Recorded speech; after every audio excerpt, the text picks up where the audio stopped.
Maike, so ungefähr in einem Jahr, wenn wieder die Berlinale startet, was macht Maike Höhne denn? Weißt du das schon?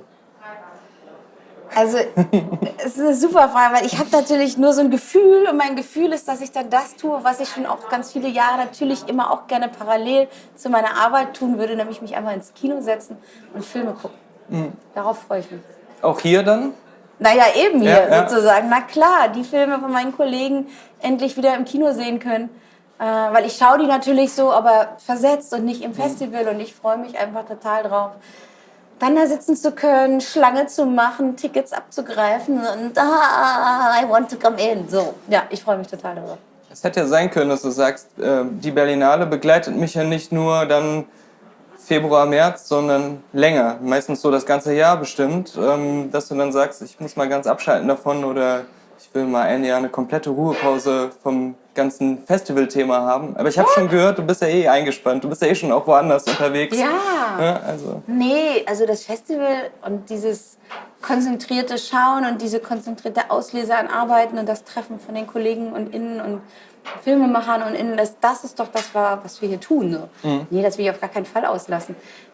Ich werde ab im Juni das erste Mal als künstlerische Leiterin das Kurzfilmfestival in Hamburg machen. Da freue ich mich total drauf, weil sozusagen die Möglichkeit bei so einem Festival natürlich ist, dass ich dann Fragen stellen kann. Ich kann sagen, ich kann einfach Fragen auf den Tisch legen und die abarbeiten und darauf habe ich total Lust. Im Dialog mit der Umwelt, im Dialog mit anderen Sparten, mit der Literaturwelt, whatever. Also da habe ich jetzt auf einmal so einen Denkraum und das finde ich super. Aber das ist im Juni und die Berlinale ist im Februar, also weiß ich, was ich im Februar mache. Perfekt. Ja. Du hast für die Zuschauer, die es vielleicht noch gar nicht erfahren haben, das ist ja auch erst kurzfristig so richtig verkündet worden, bevor die Berlinale gestartet ist, dass es dein letztes Jahr als Kuratorin bei den Shorts ist. Wie lange hast du es denn schon gewusst, dass es so kommen wird?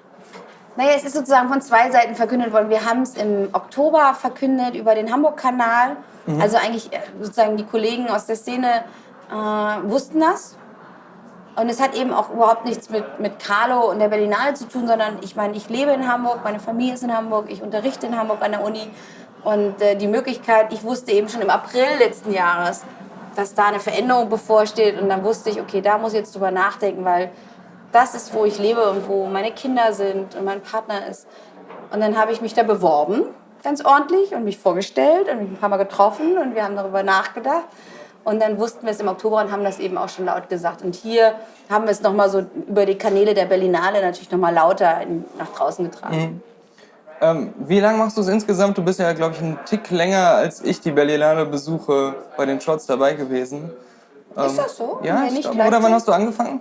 Also 2008 war meine erste Edition. Ich glaube, du warst 2008 da. Ja, stimmt. Dann ist es tatsächlich gleichzeitig ja, gewesen. du hast angefangen mit mir. Und es war, viele Filmemacher sagen das immer, ich würde mehr Filmemacher kennen als sie, weil ich halt so viele interviewe und gerade auf der Berlinale bei den Kurzfilmen dann immer sehr viele mir so ranziehe.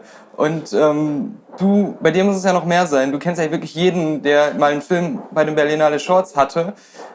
Ist das was, wovon du auch abseits der Berlinale irgendwie profitiert hast? Diese Unmengen an nicht nur Kontakten, sondern auch Einflüssen verschiedener Leute?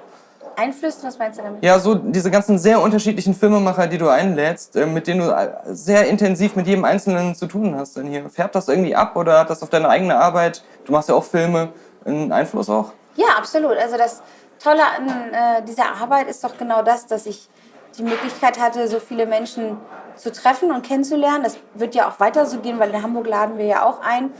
Und das sind natürlich genau sozusagen deren Sujets und Fragen und Topics, die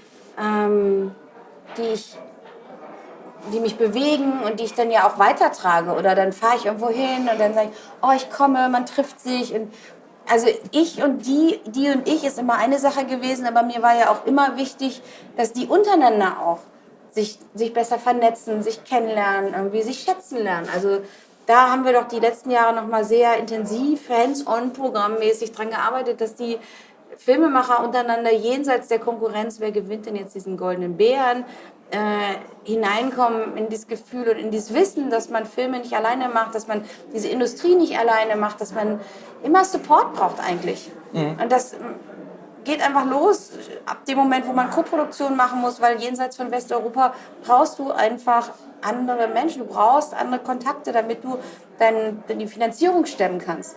Und da ist es immer hilfreich, wenn man mal weiß, oh, ich kenne jemanden in Uruguay und der in Uruguay kennt jemanden in Frankreich und die kennen sich auch wirklich gut. Und also so, dass da so Verbindungen bestehen. Also es sind ganz viele, die natürlich jetzt nicht immer nur Kurzfilme machen, sondern weitermachen, ihre künstlerische Arbeit fortsetzen und ein Teil kommt hier zurück und super. Dann lange zu verfolgen, was die Leute machen, aber auch zu wissen, man hat mal diesen sehr intensiven Austausch gehabt, vielleicht auch schon früher, bevor so dieser richtige Durchbruch da war oder bevor die Leute auch sich künstlerisch so richtig entdeckt hatten und da ist dann danach noch so viel mehr gekommen und dann trifft man sich wieder. Und die Berlinale ist ja auch ein Ort des Wiedersehens, wenn man ein paar Jahre dabei ist. Ich glaube, selbst für Zuschauer, die einfach nur die Screenings besuchen, ist das auch so. Hast du da einen Nachteil drin gesehen für dich als Kuratorin, dass du vielleicht dann da vorgeworfen bekommen hast, da ist jetzt einer schon 3-mal dabei gewesen, das lag doch jetzt nicht am Film, das ist jetzt, weil du den so gut kennst oder weil du den privat magst oder so. Ist das was es schwierig macht, dann da immer noch eine faire Auswahl zu treffen? Also mir persönlich ist nie ein Vorwurf gemacht worden. Es ist eher umgekehrt. Ich glaube, die Frage wäre doch eher, wie weit könnten wir uns öffnen in Filmfestivals, um zu erklären, was wir tun oder warum man bestimmte Auswahlen trifft. Dafür müsste natürlich das Gegenüber die anderen Filme gesehen haben. Oder? Also A ist es natürlich das, was da ist, woraus man wählt. Man könnte aus dem, was da ist, natürlich auch eine ganz andere Auswahl treffen. Und das wäre vielleicht mal interessant zu argumentieren, warum ich bestimmte Filme auswähle, welche Haltung ich damit vertrete. Ich versuche das ja zu vermitteln in den Texten, die ich schreibe, in den Fragen, die ich stelle, warum ich eben bestimmte Leute unterstütze und das wichtig finde, dass die sich weiterentwickeln.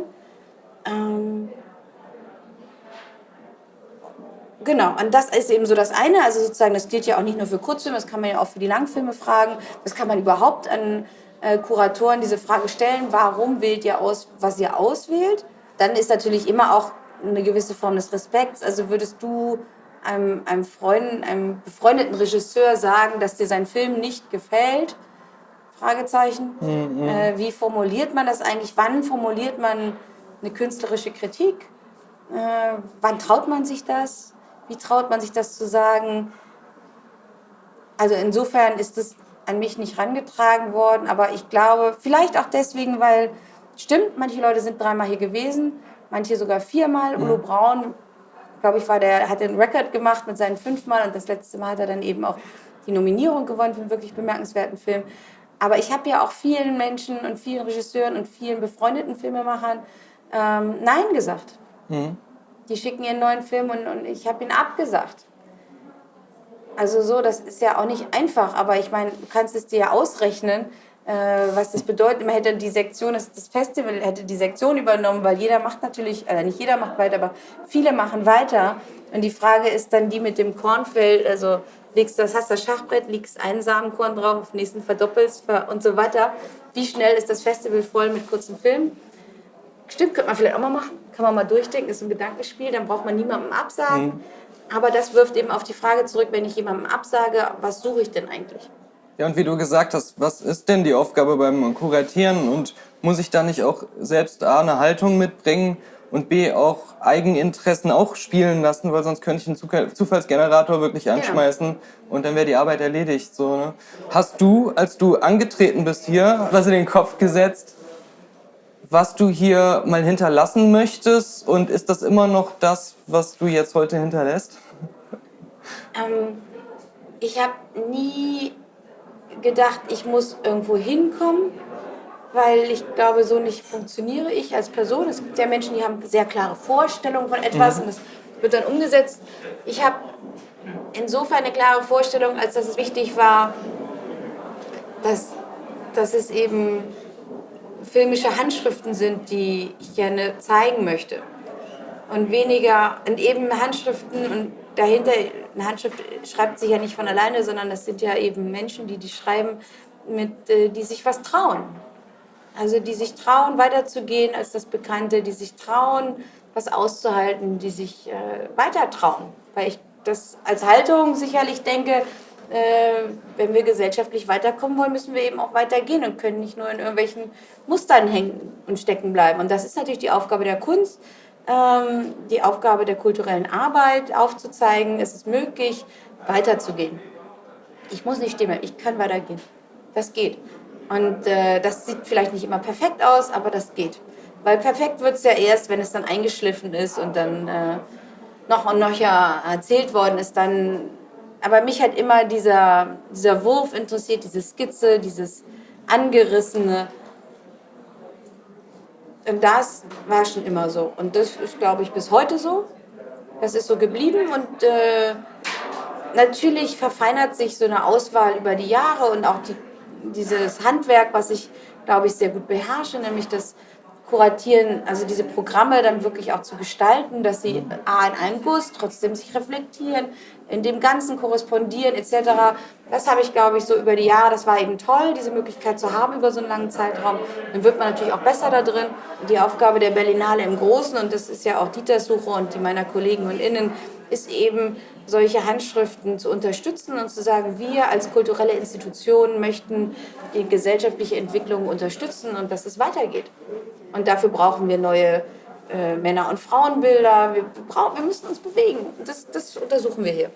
Und jetzt gibt es ja auch viele Männer und Frauen bald, weil Dieter Kostlik hört ja auch auf. Und ich weiß nicht, ob es noch in anderen Sektionen, da ist ja auch die Jahre vorher immer mal wieder ein Wechsel natürlich da gewesen.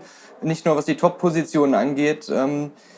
Ist da eine Befürchtung, dass das auch so mit dem Gedanken fortgesetzt wird von den neuen Leuten, auch gerade in deiner Sektion jetzt? Oder bist du da ganz locker und sagst, ich lasse es auf mich zukommen und vielleicht geht es auch in eine ganz andere Richtung, mal mit einem anderen Hintergrund denken und mit einem anderen Ansatz? Ich glaube, dass Carlo das wunderbar machen wird. Er ist ein toller Typ. Ich mag den. Ich finde den sensitive. Der ist interessiert. Der guckt Filme und Filme.